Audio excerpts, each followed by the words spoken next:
Audio Jungle.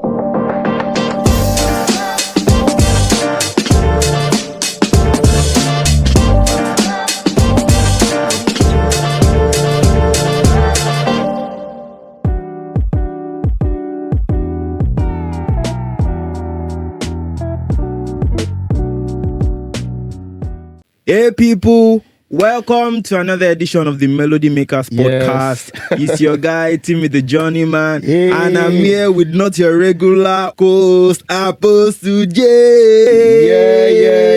Yeah. We are back again. Hey people, good to see you. Apostle J here with Journeyman. We are back for the third edition of the Melody Makers podcast.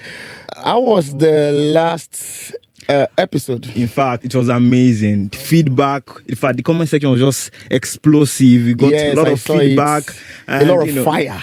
In fact, it was smoking a lot of hot. Fire, a lot of smoking wisdom. hot, a lot of wisdom. Apostle J, I must say, the last edition was awesome. It was awesome. Yes, I felt that. And I'm sure that this edition is going to be progressive. Yes. Do you get that? Yes. The last edition, we spoke on conservative and progressive dimension of God in the part of music. Now we are progressing on the same thought, and it's going to be explosive. Apostle J, first off, this tease. I dey follow now. I dey follow Apostle. Follow no road. Apostle J. Awesome. So, from the last time that we had this edition, and now a lot of groovy sound has been coming out. Yes. We've been breaking jugulars, Apostle. We've been breaking jugulars. Yes. And you know, I've been thinking, and I'm sure a lot of people have been thinking as well, what's actually happening? Because a lot of groovy songs are coming out. Okay. And it's not stopping. From the last time we spoke on, you know, the conservative and the progressive side of God, how that God is progressing. And before Jack Robinson, jugular came out. And everybody's breaking jugular. Awesome. And you know, a lot of people are wondering, especially the conservative people, and are wondering what is actually going on. Okay. Is it that, you know, the Holy Sanctimonious side of the church is you know, being eroded by this groovy and juggle and the vibe, the energy and all that? Or is it just the Gen Z thing? So a lot of people they do not have light to this, and I want you to shed light on this, Apostle J. Okay. This is one of the things we do when we come around for the Melody Makers podcast. To just give interpretation to what is going on, to give clarity and direction. I believe strongly that a new thing is happening, a new thing is bubbling forth, is gaining ground. There is a new order of things that is set in motion already, as touching sound coming from the church, coming from the kingdom people. So if I'm going to define that rightly, I will say it's just a new generation having the confidence and the boldness to release their own sound. If I'm going to define what is happening, is a new generation rising, and they have the confidence to say, this is our own sound. Remember, I used an example in the previous edition. There's this old song in the hymnals saying Kosunwa Latima Koriti Igbani. So I think the new generation are just saying we have our own sound and we are confident enough to begin to release it out. So I think that's what is happening. The energy, the vibe, the new melodies, and it's amazing to see that. So that's what is happening. And as touching the controversy around it, I would say it has always been like that. It's not a new thing. There's nothing new under the sun. It has always been like that. Each generation has their own unique sound that they resonate with deeply. So anytime a new generation is on the horizon, because the truth is, a generation is going gradually. They are fading away. People who are 40 years ago, 40 years after, they are 80. So they are fading. They are the departing lounge of life. So a new generation is rising, and that calls for a new sound. So it has always been the in thing. It's not a new thing, as it were. Awesome. Thank you very much, Apostle. And one thing I can say about this new sound is that, you know, it's actually very groovy. Honestly, and you are saying that because you are in that generation. It's groovy. And a lot of people you are saying that because it's your generation. It's groovy and we are dancing, and it's easy to misconstrue what is really happening, because a lot of people are thinking that the fact that it's groovy, maybe it's Gen Z. We've never had it like this in the church. What we are experiencing now is not just a generational sound, as it were. It's not that alone. It's also a convergence of multiple streams are converging when it comes to this sphere of sound. Another thing that is contributing to what we have today is the era is shifting. Awesome. Even in the economic sphere, they believe we are moving away from the fourth industrial revolution. We are moving away from it.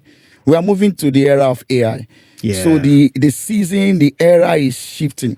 So, and the light of the new era is dawning, and it's changing the landscape of every sector. So and one of the things that we should pay attention to is this. Every time there is a new thing, a new season, or a new era, you will feel it first in the sound. If Israel will break camp, Judah must go first. You will feel it in the energy of the sound. So something new is here. A new era is opening up. So I want to say there are a lot of things going on that if you pay attention well enough to the sound, we will see the indicators of greater things that is already happening. Awesome. Thank you very much, sir. And one of the things that you just said about the sound, I was about asking that the groove. Yeah. How does it connect to the kingdom sound? How is it a kingdom sound? Because I know where that question is coming from. Most of our parents, most of the millennials, most of the oldies, they think that we do not seem know what we are doing. Breaking jugulars. What is jugular? What is a jugular? And not just that. Now bringing rap into the kingdom sound, and it's like, what's happening? These guys are really vibing. What's really going on? And they feel left out because they don't connect to those sounds. And they are wondering, is this of God? Because, a few years ago, a few years down the line, the songs that have been in the church has been the very, holy, sanctimonious, solemn assembly. Well, that does not mean the vibey songs are not holy.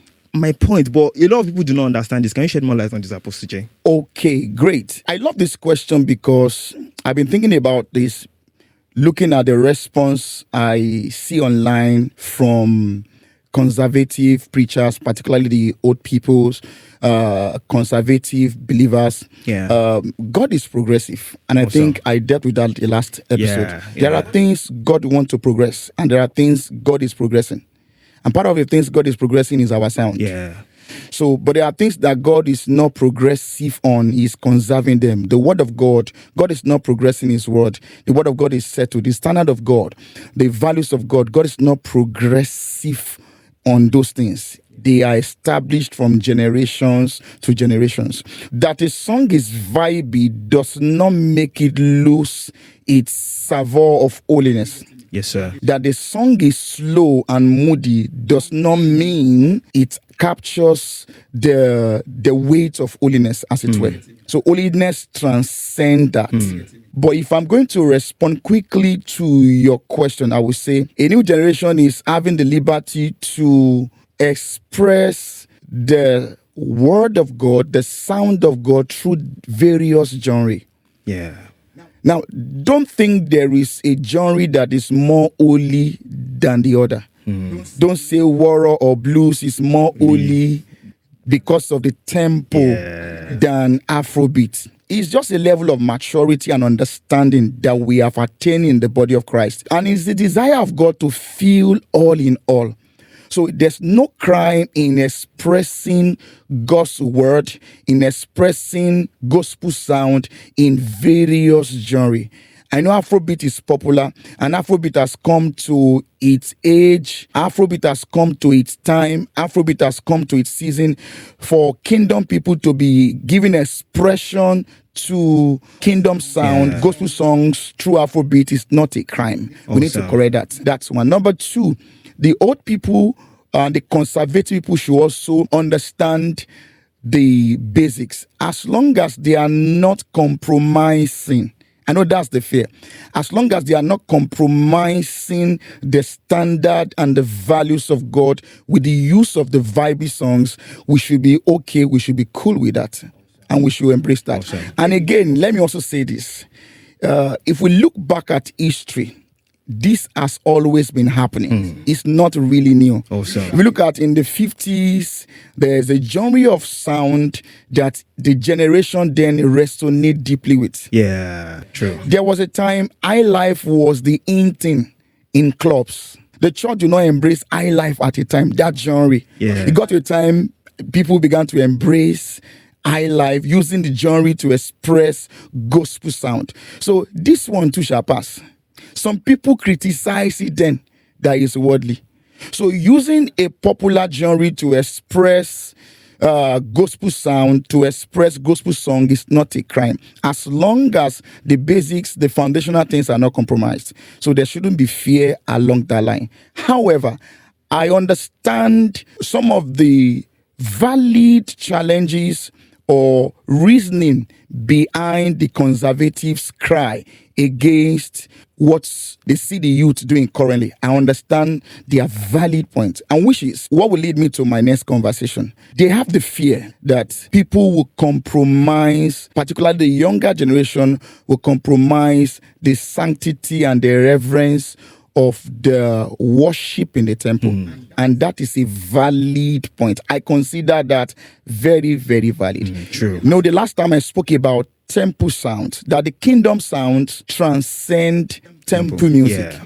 What I call temple music is songs in the church, songs in the sanctuary. So the kingdom sound is holistic. It transcends worship. It transcends songs that we use in church. You get that? Yes, sir. So there are other expression of kingdom sounds that they are not necessarily temple music. I call them city sounds. Maybe songs around family, songs around love. I mean, not agape love now, love between a man and a woman. For example, Pastor Tosin Martins gave us Olomi Onitemi 20 years ago. That song is 2 decades old. Yeah. A lot of people use that during their wedding. That's also True. part of the expression of kingdom sound. It's not really a church sound, but it's part of kingdom sound. So I believe strongly that as we have the rising of city sounds, as we have the rising of gospel sounds that are vibey with so much energy and youthful, we also need to bring order into that, particularly with the new generation. We have not added this busy, this vibey, this energetic in decades, but we are having it now. We need order. And where we need order is this: the basic song or sound that we must first learn to offer well is worship. And this is where the new generation need to learn. Everybody must know that vertical music is the primary sound in the kingdom. What I call vertical music is the worship of God. And this is where the fear of the conservatives are coming from. I consider this a valid one that we need to pay attention to. For example, I went to a university to minister recently, and I was taking a walk in the night, and I listened to a fellowship having a worship time. And it's almost like the person singing is giving a chorus repertoire he gathered from listening to music on YouTube. So you will see this common among the younger generation. Yeah. They easily bring in the popular song into worship time. And this is where we need to put order. This is where we really need to put order. The fear of the conservative is that the younger people might lose decorum and reverence. Yes, and sir. that is very, very valid. So that's why we must also not allow the vibe of our city sounds, the energy, the energetic music to corrupt or reduce our attention towards the priesthood of worship. We must prevent the corruption of the priesthood of worship. So we need to get that right. And I think I need to still make this very clear. Great man Takit and Lawrence Oyor sang Jogula Jogula. Beautiful song. Yes, sir. US, Gaze Baba sang We Are Outside. Ima Prince sang My Father is Bigger Than Odogu. Yeah. Powerful songs. I don't see anything wrong with those sounds. Are you getting me? Yes, sir. They are edifying. They are, let me say, I consider them horizontal musics. Songs that we can use to bring encouragement to one another, yes, sir. Remind ourselves of the word of God. I don't see anything wrong with that. But the younger generation might not know the difference between these things. So that's why we must keep the sanctity of the priesthood of worship in the temple. We must. So it's not a must that worship must turn into vibes. This is where we need to pay attention. Most of the songs coming out right now from Kingdom guys who are releasing music, they are vibey. That does not mean we must make our worship vibey. Worship does not need to be vibey. Yeah. Because vibe can distract your focus from the Lord to self. Are you getting me? True. We must prevent that. And there are many churches too. Many leaders also need to be careful. I said that in the last episode and it's already happening. The fact that people are gaining popularity, someone like Gaze Papa and other guys who are releasing City Sound, who they are gaining popularity and churches are inviting them for conferences. They are not worshippers. I said that I see it coming, that they will start bringing them in for services. There are some churches that use that for influencer marketing. That's the real word. Bringing is an attempt to invite people for meeting. These guys are not worshippers. For example, the Dunsin Oyekons, the Nathaniel Bassis, the order of music that they render, they are worship music. Yes, sir. Are you getting me? Yes, sir. So we must not allow the vibe of the City Sound, the energy music that is being released, we must not allow it to corrupt and influence the worship in the temple. I'll give you one more example before I stop on this. Now, when you are worshiping God, your attention is needed. And you need a sense of reverence. You need a sense of reverence. You need a sense of honor in His presence. Are you getting me? Yes, sir. So I think that is one area the church leaders and the saints need to pay attention to. We just need that order. If you can get that right, I don't think there's anything wrong with the energy music. And I will say this. All the people who are releasing the Afrobeat sound, Kingdom Afrobeat sound, they should also learn to worship. They should also learn worship. I see some of them are having their concert and it's a beautiful thing. There's nothing wrong about having a gospel concert. But one of the things that will make it very beautiful is also bringing a worshiper. And I think one of them did a very good work with that. I think Pastor Koju did a concert, spirit reading. Yes.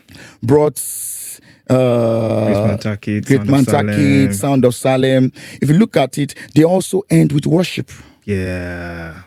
It's that you end or start with worship. That is very, very key. As long as we keep the sanctity of the priesthood of worship, we show reverence, we have decorum, we give honor to the Lord in His presence. And those who are not called into the priesthood of worship, we don't bring them to come and lead worship. Yes, sir. See, it's out of order to bring someone like Gaze Baba to come and lead worship. That's not his strength. And I love the song he sang, We Are Outside. Are you getting me? They are for the outside of the temple. Are you getting So if you look at the Old Testament, you will see a lot of priests with various assignments. There are priests that they watch the pan. There are priests that make the oil. There are priests that wash the clothes of the high priest and the, are you getting me? Yes, there are priests. There are priests that pack the ashes. There are priests that clean the temple. Are you getting me? There are priests who are gatekeepers. They just watch the gate. But there are some, they are the one that carries the ark of God on their shoulder. Are you getting me? Yes, they go into the holy place. The high priest also go to the most holy place. See, those ones, they carry the very presence of God. Sir. So are you getting me? Yeah. So everybody has their unique place, but we must know the importance and the weight of the priesthood of worship, and we must not allow the vibey song to corrupt that sector. I think if you put that balance in place, there's no harm in what the new generation is doing. Thank you very, very, very, very much, sir. This is deep, I must say. Really, really deep. I've also said something that you broke one jugular. You broke one jugular. But don't worry, when you go back again, you would get that part where he said something about, marketing. But let's leave that for that. And, you just give clarity on the assignment, and I wanted to still go deep down on the assignment of these sounds. You said something about sounds for different generations. And, I believe that, there are assignments that these, songs have. In the 50s, there were songs that we're listening to that I'm not sure I would connect so much. It took me a while to listen to Ebenezer Obey to really like his song. And I did get to like his song because most Gen Z would know this, that when you're with your dad, in his car, they like Ebenezer Obey, King Sunny Ade. You don't have a choice but to listen. Okay, but what? Okay. What about gospel artists? Gospel artists of that era, of those era. They are not. I think one of the person that my daddy listens to is Don Moen, yes. Okay. And that's like the foreign Tokpe Alabi, yes, and a few others like that. Even though we still like Tokpe Alabi, Tokpe Alabi is not of that era. She's not for that era. She's transitioning, into the different generation sounds and all that. And but one of the person that I knew that I would not naturally have connected with is Dr. Ebenezer Obey's song. And there are some of the songs that when we listen to them, we by subconsciously we just vibe to it. We just vibe to it. I do wonder, do you know this song? On a normal day, I cannot take my phone and check my playlist. Is Ebenezer Obey I'm listening to. But then just by the reason of their generations, they love this kind of songs, and and these songs as assignments, they have words, they have messages. And my question is that, what is the place of assignment when it comes to sound? Okay.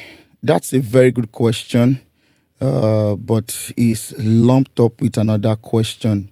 But let me try and unpack it one after the other. You asked me about generational sound. Like I said, each generation has their unique sound. Yes, sir. In fact, everything that God created has a sound. Has a sound. And everything created responds to a sound. Respond to a sound, whether in heaven or on the earth. That is the order of creation. In fact, everything created was created by sound. God had to make a sound for creation to appear.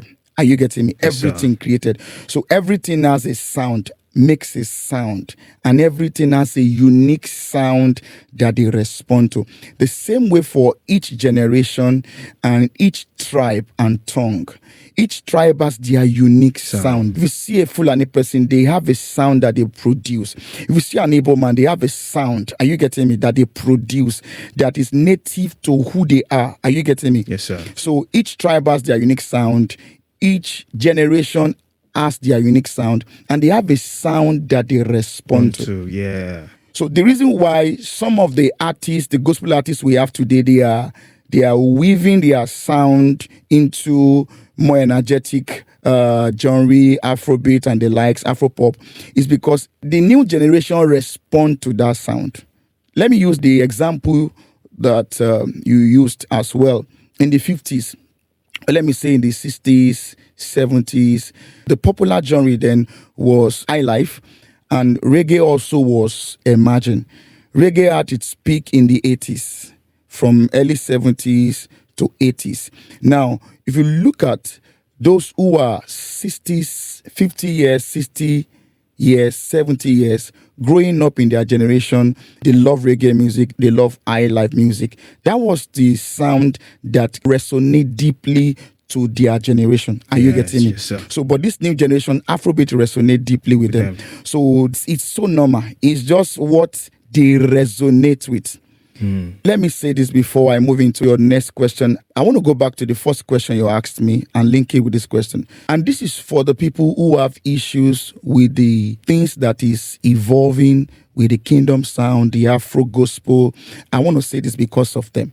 A generation has appeared and they have found their sound. Yeah. So those who are wise should weave out their message into their script. Now, the challenge the conservatives have with the Afro gospel thing is that I even know a popular pastor in Nigeria that always criticizes the Afro gospel thing. He said doesn't believe in it. And I understand where he's speaking from. And I also understand the fact that there's a level of ignorance that is in place in his mind about the assignment of sound. And that is why he's saying some of those things. I'm not abusing the man of God, no, but I'm just stating the fact.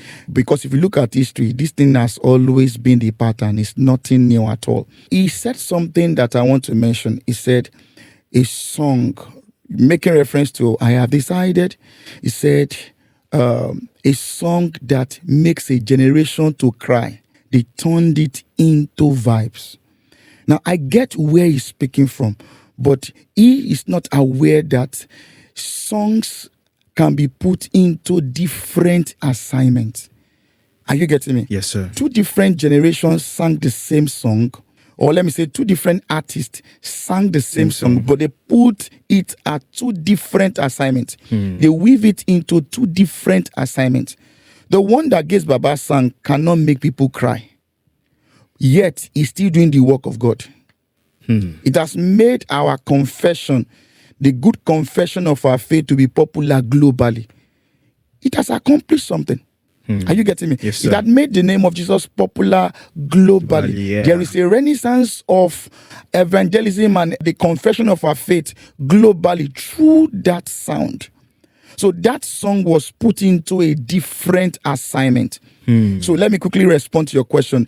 There are different assignments to the ministry of music.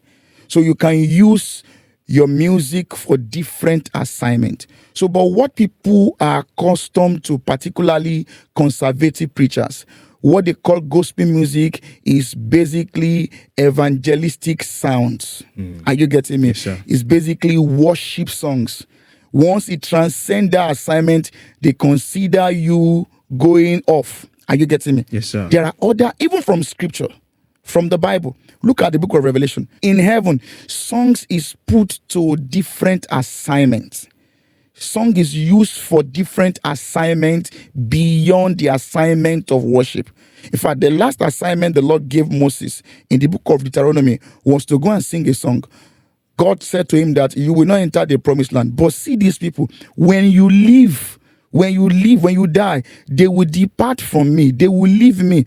They will abandon me. They will embrace idolatry. The Lord said, now go and write a song and teach them the song and put the lyrics in their mouth, that the song might be a witness in their mouth. Moses did not write that song with the assignment of evangelism. He used that song for the assignment of memorial. Because that was the intention the Lord communicated with him, that go and write a song and teach them the song. They will not forget it from generation to generation. So in the same way, you will see that in the book of Revelation. They use songs for memorial, like a storage system. Are you getting me? Yes, sir. So that's one assignment that we can use songs for. And for that, even vibe has its place in that, because the root of the tongue is in the heart. You created a song that is vibey, but the message is very, very punchy. They won't forget it. Are you getting me? So we need to also be clear that the assignment of our songs, our kingdom sounds, transcend worship and evangelical purposes. We can use songs to create memorial. For example, this is one of the things that the choir of every church should be doing. The message of the pastor for each service, by the time we are coming next Sunday, you should have turned it into music, so that what the pastor has preached, you have converted into songs for the people. They are singing it. They can forget the message of the man of God, but they won't forget your melody. True. So True. Memoria is also one of the assignments that we can use a song for. To store a message, to transfer a message from one generation to the other. Because in the real sense, songs don't die. You need to remember that songs don't die. The second assignment that we can also use songs for is for confrontation. And I want you to hear this.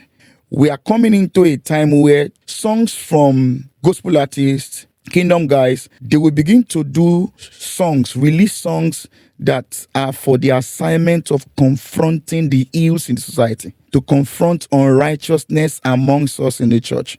One of the persons that did that well many years ago was Sonny Okosun. Even the time he was doing it, he was not born again then. You know, in the 80s, 90s, it was so popular to sing songs for the freedom of South Africa from apartheid. It was so popular. It was the in thing. And after many African countries become democratic in their government, that thing died down. So that's another assignment. Are you getting me? Yes, sir. We have confession songs that is just for the purpose of declaring our faith, declaring our prophecy, declaring what we believe in. Are you getting me? Yes, sir. So if we understand that songs has different assignment, then we'll not be too quick to criticize people who we think they are going beyond the assignment of worship. They are going beyond the assignment of evangelism. Are you getting me? Yes, sir. So some of these guys, if we understudy what they are doing, you will know that they have an assignment that they put their song into. And we should appreciate the assignment and encourage them. Awesome. That is actually profound. Really, really profound. I'm sure you must have gotten insight, very, very deep insight into sound now. And, you have an idea of how to respond. Now, Apostle J, you mentioned something on generations and sound. Yeah.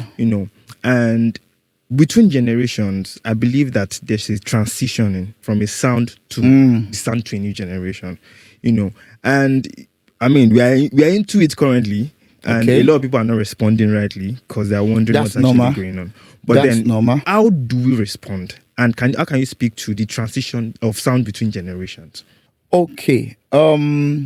I will use an illustration of what happened in Nigeria some decades ago. In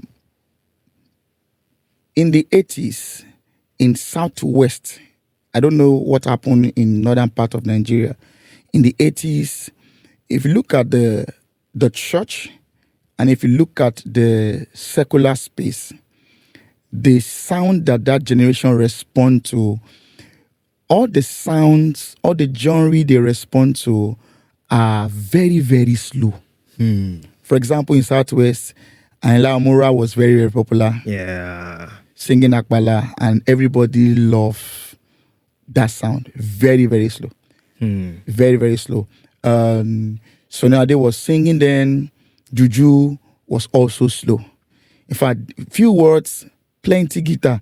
Ta ta ta ta ta ta ta ta. Few words, plenty guitar. Yeah. And that one too was slow. And many other genres that are already fading. Are you getting me? That I can't mention now. They're already fading. They were very, very slow. So if I'm going to answer your question, I will say there is something called the Ministry of Sound Shifters.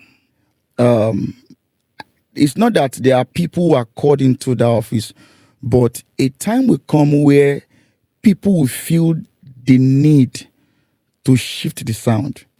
That might not even be the burden or the concern of their heart. It might just be that they notice that they didn't have a space. That they didn't have a space. It's almost like this person has taken over. I will give you an example.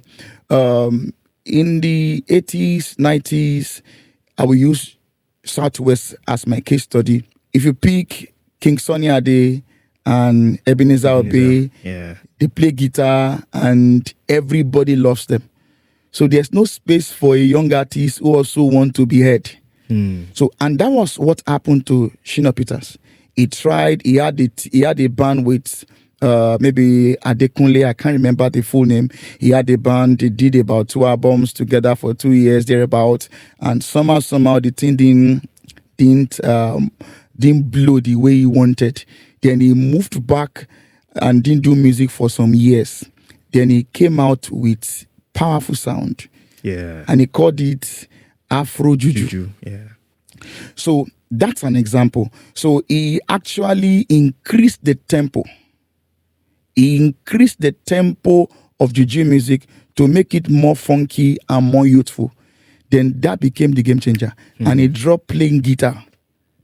Because the musicians of that time, they are known by their guitar. Yeah. They put their guitar. Are you getting me? Yeah. So he dropped the guitar, he increased the tempo, and he brought in more musical instruments that can make the songs of that era more vibey. Yeah. And he also altered the language a little bit. Are you getting me? Yes, sir. He used broken so that he can go beyond the southwest to the north to the east. Are you getting me? To the northern part and the eastern part of Nigeria. And that album was a major success. Yeah. I think Ace was a major success. So what Shina Peter did at that time is what I call the Ministry of Sound Shifters. At first, they might not know that a generation is here and they are hungry for the new thing.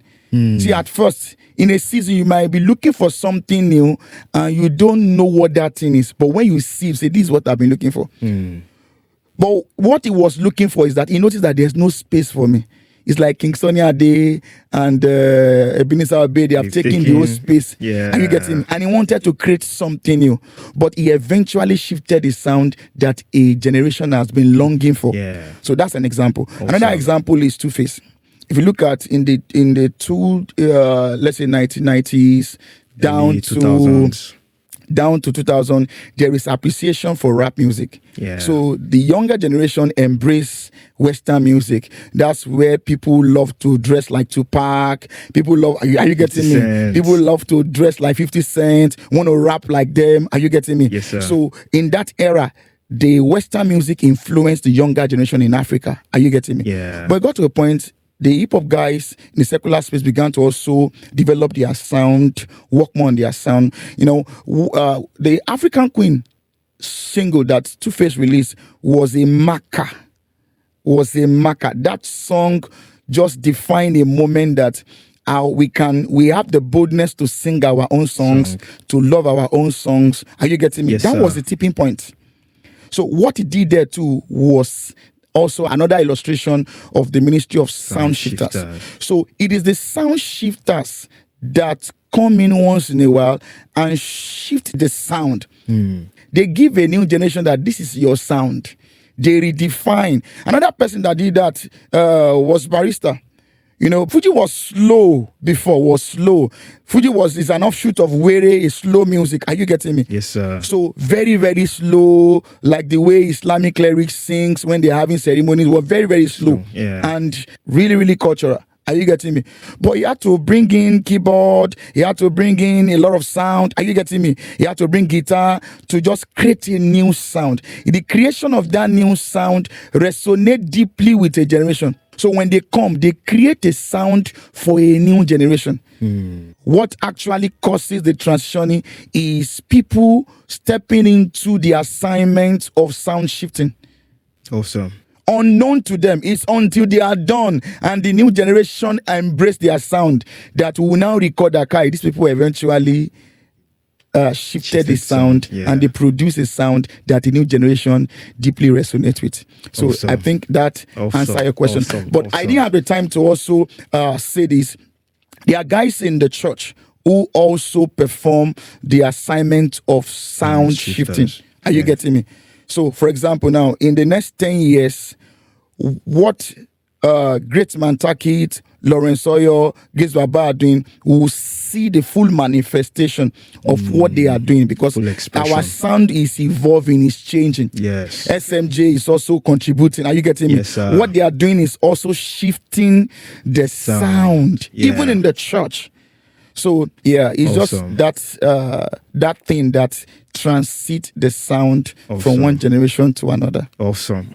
Yeah. You nailed it actually. Okay. And you know, there's something that I said that I'm sure if you understood the response, he said something about there's a sound a generation are longing to hear. Yes. And you know, there are people that picked it. Yes, you must just find it. Find it. Awesome. Be able to find it and release it out. Yeah. So many of them, they start with just the quest for experimental music.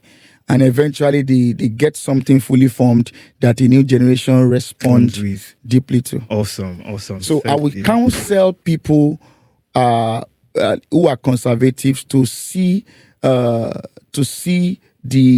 genre that a generation accepts as a script. and a language that generation resonates with. It is unwise for you to communicate to a generation in a language that they don't resonate with. See, the mission is constant. We are not deviating from the mission, but the method can be progressive. The method can be adjusting. In the book of Daniel, in the days of kings, the Bible said they were to send message to every kingdoms of the earth. The Bible said they sent the message in the script of every nation and in the language of every nation. So our message is still the same, but we must know the script and the language that a generation resonates with and weave out our message on it. And that's what we do with our sound. That's what I do with my sound when I sing. I understand there's a new generation here, and I must not sing in such a way that they will not hear or have appreciation for what I'm doing. Yeah, exactly where we are going and about that sound. Apostle J, after our previous episode, we released a sound. And carry me, yeah. I'm sure you must have been carried. And the experience was actually awesome. But I'd like for Apostle J to touch a bit of the process. First off, how did you receive the song? And why carry me, yeah? I will tell you inspiration. Okay, so I didn't intend to write the song as it were. So the Lord gave us a word after our 40 days, our yearly 40 days prayer and fasting for the new year. So the Lord gave a vision, and while I declared the vision, so I have a practice every time I preach. So I use songs for the assignment of Memoria often. Yeah. I use that often a lot. So that's one of the reasons why I sing many times, apart from worshiping God with my sound. I want the people to be able to retain what I'm saying, because a word, a teaching you don't understand, a teaching you don't remember, you cannot obey.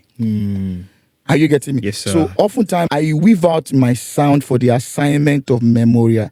So the synopsis of what I just taught, I turn it into the song.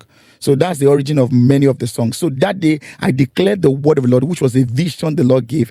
Then after declaring it, we were praying. Then I began to hear the lyrics from some of the things I said. Then I began to sing it out. Awesome. So, we just have to go to the studio, arrange it, and that's just it. And it was still Afro. Apostle is... Yeah, so what the reason why we did that is that, like I said, we know that there's a new generation here, and we weave out in the scripts where they can hear that word. So that was what we did. And by the way, Apostle is also a sound shifter, because, if I ask his genre, he's an Afro-celestial minister. Don't listen to Johnny Man. Afro Celestial. So we are also having other works in the cooks, but there's one that you should be watching out for. Yes, we need to tell them. Apostle, we need to talk about it, because this song is hot. Okay. Yeah, I'm sure you're not going to expect it, because we have some amapiano in it. Amapiano is really, really groovy. But then, why that song?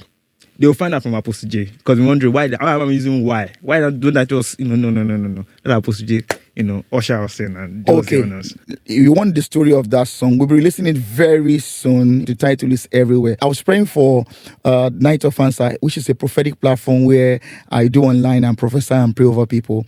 So I was singing and singing a known song, and the song ended with Everywhere. So the word Everywhere just resonated deeply with me. Then I began to sing the chorus.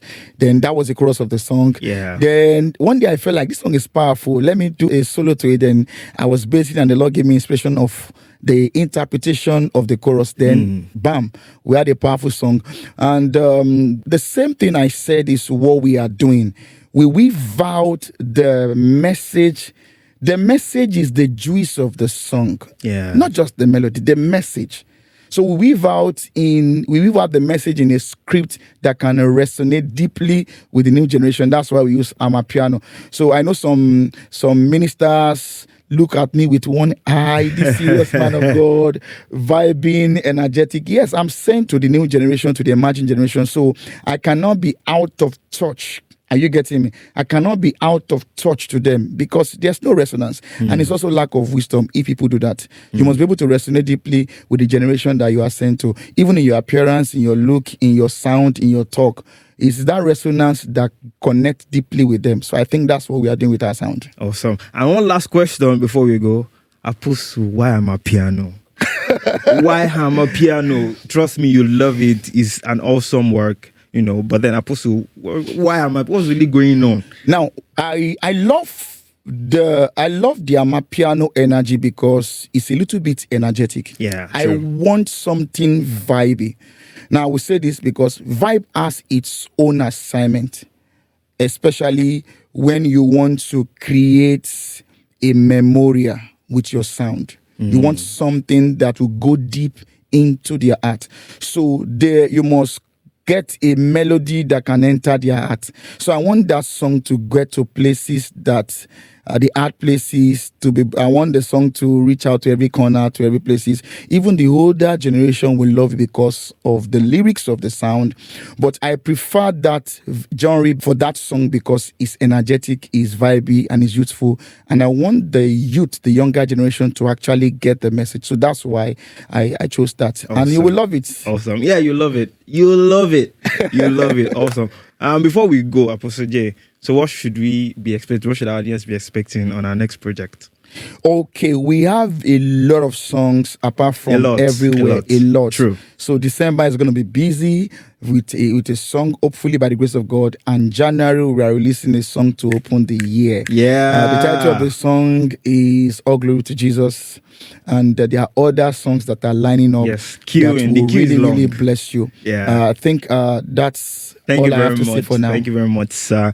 I'm sure you were really, really blessed by this edition. And anytime you're watching, drop in the comment section what you think, what you've learned. And if you like for us to talk about a particular conversation, or you like for us to give us feedback on what you loved about the podcast or about the edition, please do well to drop that in the comment section. We'll be there looking out for your comment. Apostle J, for the closing out remarks, please do us the honor, sir. Okay, I just want to encourage people to give their feedbacks.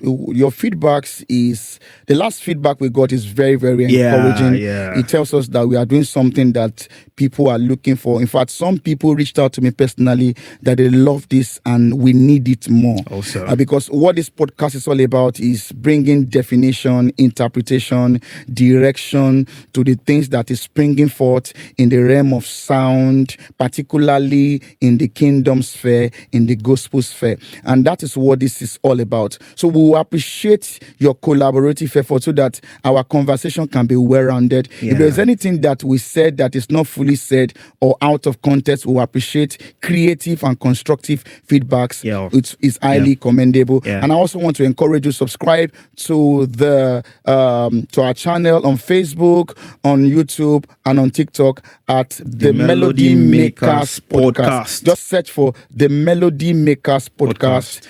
On all social media platforms. I also want to encourage you, follow me on Facebook, Instagram, YouTube at Apostle Olajide Ogundano. I will also encourage you to follow our ministry channel. The name of our ministry is Global House of Destiny, but on social media platforms, search for Destiny Partners Network. Not Destiny Partner, Destiny Partners Network. God bless you. Amen.